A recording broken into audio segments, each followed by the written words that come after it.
Cuối cùng thì Sài Gòn cũng có tuyến metro đầu tiên vào năm 2025 và mình chọn khám phá tuyến metro này vào thời điểm mà hệ thống vận hành đã tương đối ổn định. Hành trình hôm nay mình sẽ dẫn các bạn đi tham quan nhiều nơi mà nếu như không có sự hỗ trợ từ các phương tiện mới, chắc có lẽ mình cũng ít có cơ hội để đi. Điển hình như là bến xe miền Đông thì nằm cách quá xa trung tâm thành phố, hay là ngôi chùa có lối kiến trúc độc đáo được lấy cảm hứng từ chùa Một Cột tại Hà Nội, và dĩ nhiên là không thể thiếu những món ăn ngon xuyên suốt dọc đường đi. Không chỉ là tiếp sức mà còn là những món đặc sản đúng nghĩa mà mình may mắn tìm thấy được trong khu Thảo Điền. Đi metro Sài Gòn, ăn cơm gà Nha Trang, thăm chùa Một Cột và uống trà sữa Đà Lạt, tại sao không? Các bạn hãy cùng mình khám phá một hành trình đa điểm đến này nhé. Và thân chào các bạn đã trở lại với Share Cooking and Sharing. Hiện tại thì mình đang có mặt tại khu vực trước cổng chính của chợ Bến Thành. Trước đây thì khu vực này người ta thường gọi là công trường Quách Thị Trang ha. Các bạn nếu mà đi xe máy như mình thì chúng ta có thể gửi xe ở phía đường Lê Lai, bãi giữ xe Thanh Niên, nằm cách chợ Bến Thành khoảng tầm 200m thôi. Trường hợp mà bên này hết chỗ thì mình có thể chạy qua bên Bệnh viện Đa khoa Sài Gòn, lại người ta cũng có dịch vụ gửi ngoài cho mình luôn. Và cả hai bãi xe thì đều nằm gần cửa ra vào dẫn xuống sân ga, rất là tiện lợi. Bữa sáng hôm nay thì mình sẽ tạm khoan chưa khám phá tuyến metro liền mà sẽ dẫn mọi người đi ăn một món ăn rất là quen thuộc, đậm chất Sài Gòn, đó chính là bánh mì bì nằm ở phía cửa Bắc, bên trong chợ Bến Thành và cặp với nhánh đường Lê Thánh Tôn. Mình chỉ cần đi vào cửa Bắc chừng 50m, nhìn phía bên tay phải là sẽ thấy một cô bán bánh mì với một cái quầy nho nhỏ khá là khiêm tốn, thậm chí là không có thương hiệu riêng luôn mà chỉ ghi đơn giản là bánh mì bì.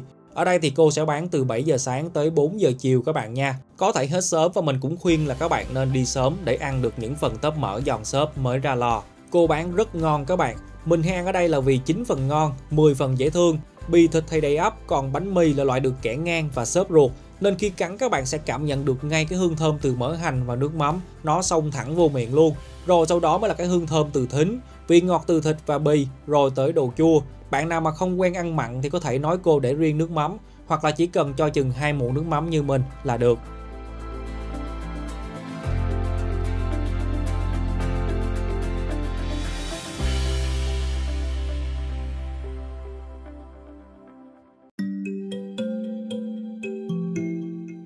Một điểm khá thuận tiện nếu các bạn ăn sáng trong chợ Bến Thành là ở phía cổng Tây, người ta có bố trí hẳn một cửa ra số 3 là nằm sát bên chợ luôn. Mình chỉ việc đi xuống và đi theo hướng mũi tên chỉ dẫn tuyến số 1 là sẽ tới được khu vực soát vé. Tại đây thì mình sẽ tiến hành mua vé, qua cổng kiểm soát rồi tiến vào sân ga và lên tàu là xong. Trước mắt các bạn đang thấy là anh nhân viên áo xanh đang hỗ trợ hành khách quét QR code trên vé giấy ha. Thì mua vé giấy là cách thức đơn giản nhất mà hành khách có thể lựa chọn. Cơ bản là mình chỉ việc mua và cầm tờ giấy đi thôi. Tuy nhiên nhược điểm của hình thức này là phải xếp hàng chờ lâu và giá vé sẽ cao hơn 1.000 so với các phương thức thanh toán không sử dụng tiền mặt. Hôm nay thì mình sẽ không mua vé giấy mà chỉ demo cho các bạn xem là mua qua app và cà thẻ là như thế nào thôi. Đầu tiên thì mình sẽ mua qua app ha. Vé ngày là 40.000, thanh toán bằng Momo và được đi không giới hạn trong ngày. Tới cổng soát vé thì mình chỉ việc đưa màn hình quét mã là hoàn tất. Còn cách thứ hai là mình sẽ sử dụng Apple Pay thông qua thẻ tín dụng Visa. Tốc độ xử lý thì cũng tương đương, nhưng thao tác mình thấy nó nhanh gọn hơn QR code do không cần phải cân chỉnh màn hình với mắt đọc. Và cách thứ ba là mình sử dụng thẻ thanh toán nội địa NAPAS, là một loại thẻ ATM có chip và có chữ NAPAS ở góc dưới bên phải là cũng xài được luôn. Cứ một hành trình như vậy, vào ga là mình quét một lần, ra ga xuống trạm là mình quét thêm một lần nữa là đã hoàn thành một chuyến đi. Và tại ga metro Bến Thành thì có một cái giếng trời hình hoa sen rất đẹp. Các bạn nào mà thích check-in chụp ảnh thì mình cứ tìm tới cổng soát vé số 1 ha. Đây là một biểu tượng không chỉ dành riêng cho ga Bến Thành đâu, mà là của cả tuyến metro Bến Thành Suối Tiên.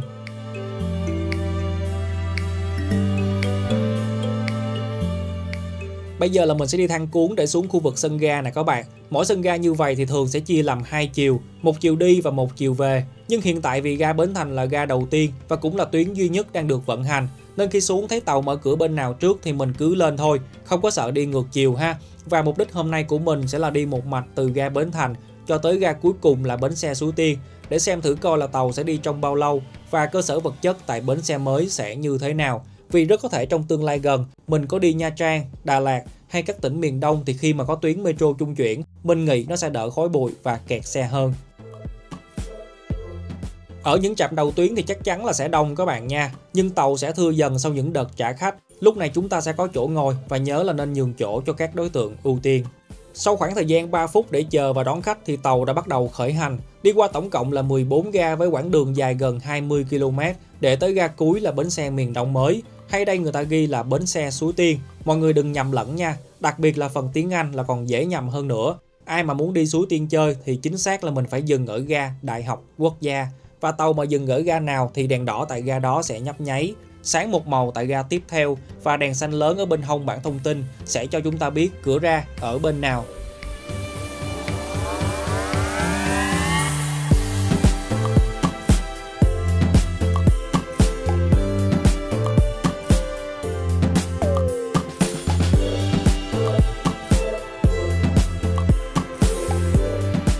Tàu sắp dừng lại tại ga công viên Văn Thánh. Các cửa bên phải sẽ được mở. Ga dừng sau công viên Văn Thánh sẽ là ga Tân Cảng. Các cửa bên phải sẽ được mở. Chuyển sang tuyến số 5 tại đây. Ga dừng sau Tân Cảng sẽ là ga Thảo Điền.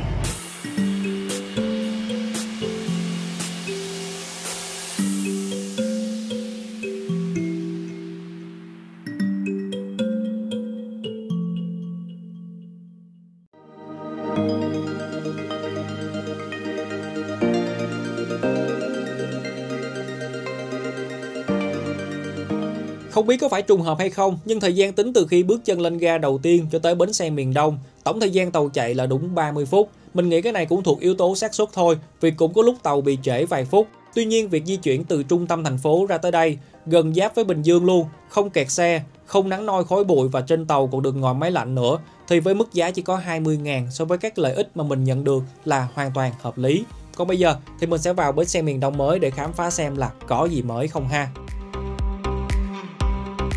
Trước hết về mặt thông tin thì bến xe này là một trong những công trình giao thông trọng điểm của thành phố, được đưa vào hoạt động từ tháng 10 năm 2020. Tuy nhiên trong giai đoạn đầu, bến hoạt động khá hạn chế do nhiều yếu tố như là vị trí xa trung tâm, thiếu phương tiện công cộng kết nối và thói quen của hành khách chưa thay đổi. Và cho tới hiện nay, như những gì mà các bạn đang thấy, lượng khách sử dụng metro để đi tới bến xe mới này rất nhiều, nên trong tương lai mình nghĩ vấn đề của bến xe miền Đông đã được giải quyết và cũng góp phần giảm tải thêm cho các tuyến xe trung chuyển từ nội ô. Mời hành khách đi Cam Ranh, Nha Trang vào lúc 10 giờ. 00 vui lòng di chuyển ra xe 04923. Xe đang đậu phía trước phòng vé, đã đến giờ khởi hành.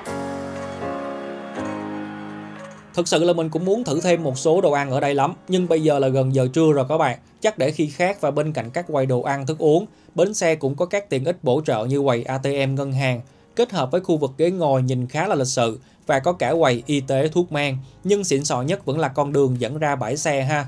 Họ thiết kế không khác gì khu vực cửa lên máy bay luôn. Mình bước ra quay có chút xíu thôi mà muốn vô mua vé đi Đà Lạt liền. Nói chung đây là một bến xe lịch sự, tiện nghi. Cơ sở vật chất hiện tại vẫn còn đang mở rộng, nhưng cơ bản về nút thắt giao thông, tiện ích đi kèm là đã được trang bị gần như là đầy đủ.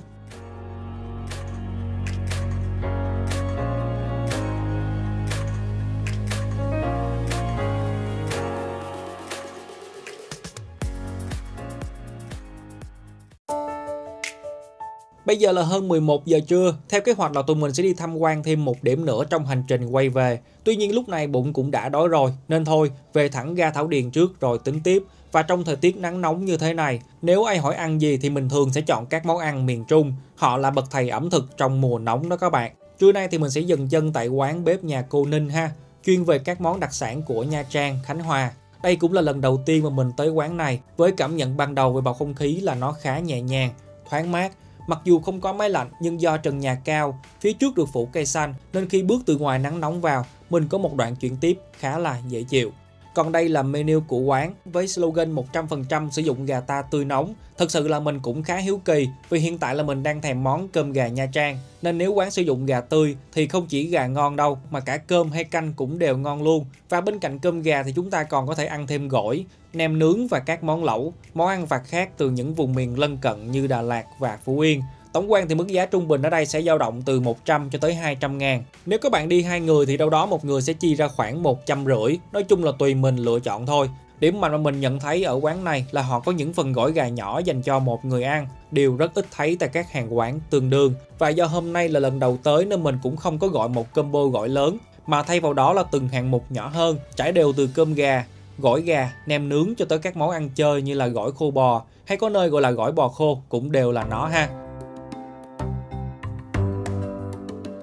Nhìn chung về mặt hình thức thì 4 món mình gọi trưa nay đều được trình bày khá chỉnh chu. Với nước mắm là sẽ có hai loại là nước mắm gừng để ăn với cơm gà và nước mắm mặn là để pha thêm với sốt chấm nem nướng. Cái này là dành cho ai muốn ăn đậm vị hơn. Còn chén muối ớt đỏ là sẽ ăn chung với gỏi gà các bạn nha. Gỏi ở đây thì mình đánh giá cao nhất là ở phần gà và hành tây. Nói thì nghe nó hơi huề vốn nhưng thực sự hành tây của quán họ làm rất khéo, được thái mỏng, trong và khi trộn với gỏi, mình ăn nó không có bị mềm nhũn mà vẫn giữ được một cái độ xốp nhẹ, ngọt nước và quan trọng là nó không có mùi hăng. Ăn phải nói là rất mát. Hành thì chỉ có vị ngọt thôi, còn hương thơm sẽ được bổ trợ bởi hành phi và hành tím. Và khi kết hợp với thịt gà thì bếp họ xé cho mình có nạc, có xương với một chút sụn từ phần cánh nữa, nên cảm giác ăn có thể nói là khá đa dạng. Thịt gà đúng là rất tươi các bạn. Thớ thịt dày và phần gia vị để tạo độ chua ngọt hầu như là họ nêm nếm rất ít. Chừa chỗ cho muối ớt đỏ là để thực khách chủ động điều chỉnh độ chua, mặn theo khẩu vị cá nhân. Còn vị ngọt nguyên bản là sẽ đến từ thịt gà, xương sụn và hành tây thôi.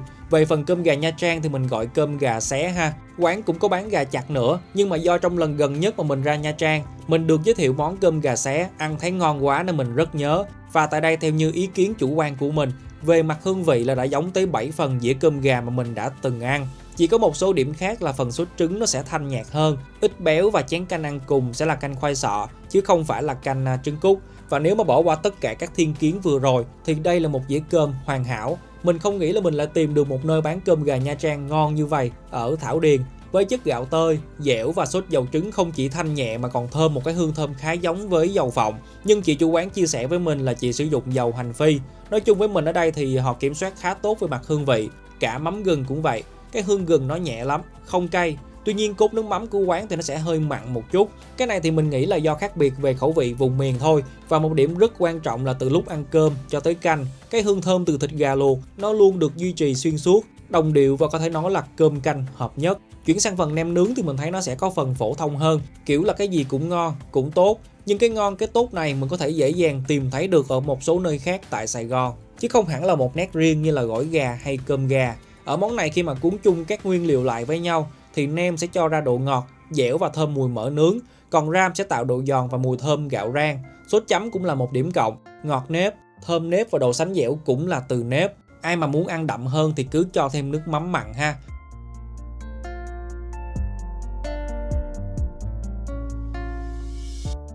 Và kết thúc bữa trưa sẽ là món gỏi khô bò đen. Mình ăn nhâm nhi và giải khát cùng với ly mủ trơm, xương sâm hạt é. Đây là một combo cực kỳ lý tưởng cho một buổi trưa hè. Vì thành phần chính của món này sẽ có đu đủ bào. Nó tạo độ giòn mát và cấp nước cho cơ thể rất tốt. Khô bò thì mình ăn thấy cũng sạch. Nước sốt cơ bản là không quá cay. Nói chung ở đây nêm nếm theo kiểu vừa phải lắm. Và ly mủ trơm xương sâm thì cũng vậy luôn. Nó rất ít đường, vị thanh mát và xen lẫn với một chút hương thơm của gừng. Thức uống này sẽ giúp cơ thể mình thanh nhiệt và mát gan. Và chốt lại thì quán này mình tâm đắc thật sự. Chủ quán có tâm, làm món ăn ngon, sạch và còn chỉ mình thêm nhiều chỗ ăn khác ở Thảo Điền.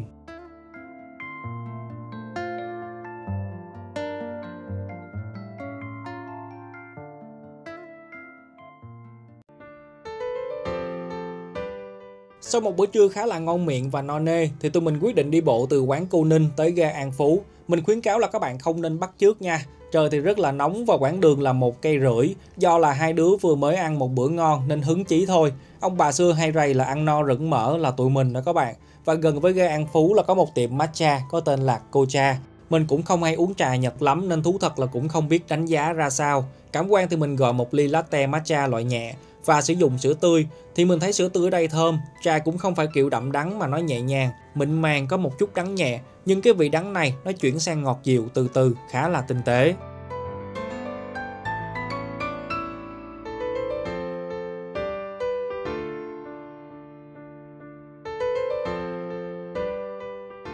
Và từ ga An Phú tụi mình đi ngược về ga Bình Thái, bắt tuyến bus số 169 để đến viếng thăm chùa Nam Thiên Nhất Trụ, hay mọi người vẫn thường gọi là chùa Một Cột Thủ Đức.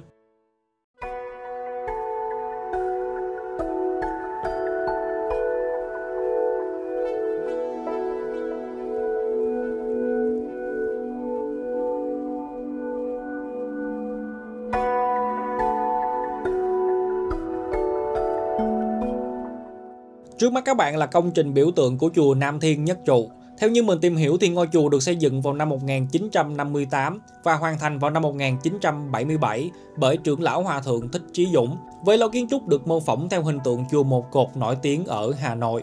Và xung quanh chùa sẽ là một hồ nước xanh có tên là Hồ Long Nhãn.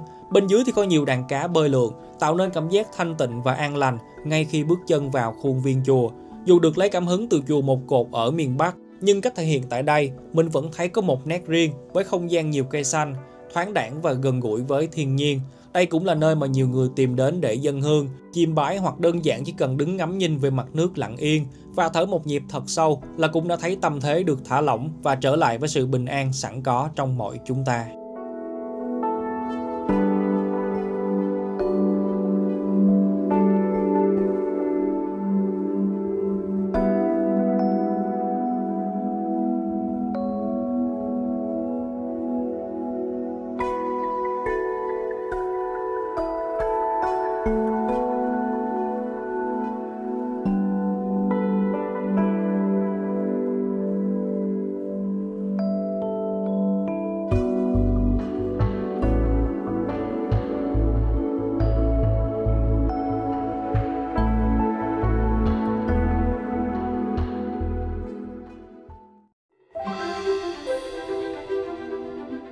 Rời chùa Một Cột Thủ Đức, tụi mình lại bắt tuyến bus số 169 để đưa về ga Bình Thái, và từ ga Bình Thái tụi mình sẽ dừng chân tại ga Ba Son.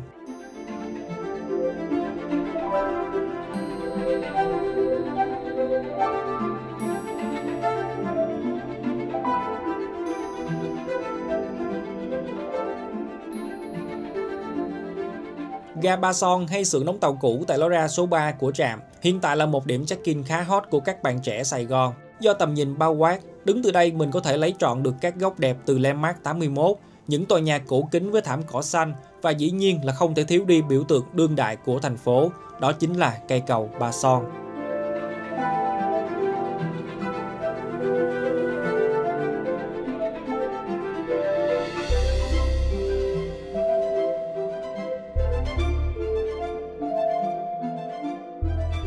Trong những điểm cuối của hành trình thì chắc có lẽ mình cũng không giới thiệu nhiều, vì đây là khu vực quận nhất. Chúng ta sẽ có khá nhiều sự lựa chọn về quán ăn. Tuy nhiên các bạn nào về cuối ngày mà bị đói như mình và cũng hơi lười đi rồi thì có thể ăn gọn với một cái bánh giò ha.